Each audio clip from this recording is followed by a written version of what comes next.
สบายดีเพื่อนๆมื้อนี้ก็มารีวิวสถานที่แห่งหนึ่งที่ข้าพเจ้าเชื่อว่าหลายๆคนยังบ่ทันได้เห็นได้พบพอเทื่อนั่นก็คือวัดไร่ค่ำซึ่งสถานที่ดังกล่าวเหมาะสมแก่การทำบุญ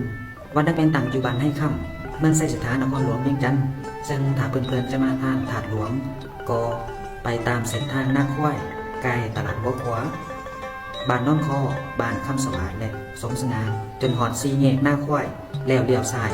เส้นทางจะไปนิคมอุตสาหกรรมรัก21หรือถ้าเพื่อนๆจะมาทางเส้นทาง450ปีก็แมนเลี้ยวขวาอยู่4แยกเส้นนิคมอุตสาหกรรมรัก21และเส้นทาง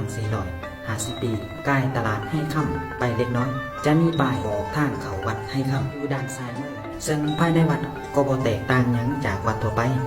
แต่สิ่งที่เด่นก็คือศาลาโฮมธรรมที่ใหญ่และตั้งสง่าอยู่ทางเขาวัดซึ่งคาดว่าเฮ็ดด้วยไม้เกือบทั้งหมดศาลาโฮมธรรมดังกล่าวแม่นเป็น2ชั้นก่อสร้างโดยสถาปัตยกรรมแบบลาวประยุกต์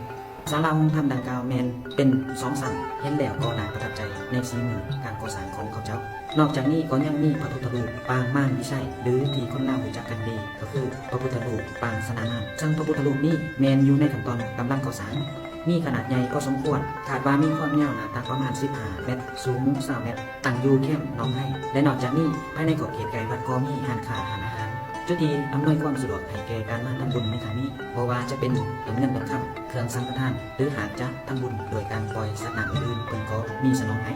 และสิ่งที่เป็นไฮไลท์กว่านั้นก็คือน้องปลาที่ใหญ่อยู่ในบริเวณวัดซึ่งชาวบ้านเพิ่นเอิ้นบ้านน้องไห้โดยน้องนี้มีปลาเป็นมหาศาลเพราะว่าจะเป็นปลาในปลานิ่นปลาดุกและอื่นๆซึ่งจากการสอบถามผู้เฒ่าผู้แก่ในระแวกนั้นเราว่าปลาในน้องนี้มีแต่ปล่อยลงบ่เคยนำขึ้นมากินจักเทื่อมีแต่ปลาให้ตายเองซึ่งอาจบอกได้ว่าเป็นเขตอภัยทานก็ว่าได้ซึ่งจากการให้อาหารของผู้ที่มาทำบุญเฮ็ดให้ปลาในน้องมีความอุดมสมบูรณ์ขนาดของแต่ละโตก็ใหญ่คาดว่าจะหนักประมาณ2-5 โลต่อโตหรืออาจหลายกว่านั้นให้เพื่อนๆสังเกตคลิปปลาในน้องที่ข้าพเจ้ามาดังนั้นก็บ่พลาดที่ข้าพเจ้าจะไปไสมาไสแล้วเฮ็ดคลิปเพื่อให้เพื่อนๆรับรู้และอยากมาสัมผัสสถานที่นั้นๆด้วยตัวเองทั้งนี้ก็ขอขอบใจเพื่อนๆที่ช่วยกดไลค์กดแชร์เพื่อเป็นกำลังใจให้แก่การสร้างคลิปในการนำเสนอสถานที่ท่องเที่ยวหรือสถานที่อื่นๆที่น่าสนใจ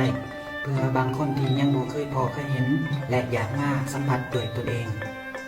สำหรับตอนนี้ก็ขอสำนึกก่อนโอกาสหน้าพบกันใหม่บ๊ายบาย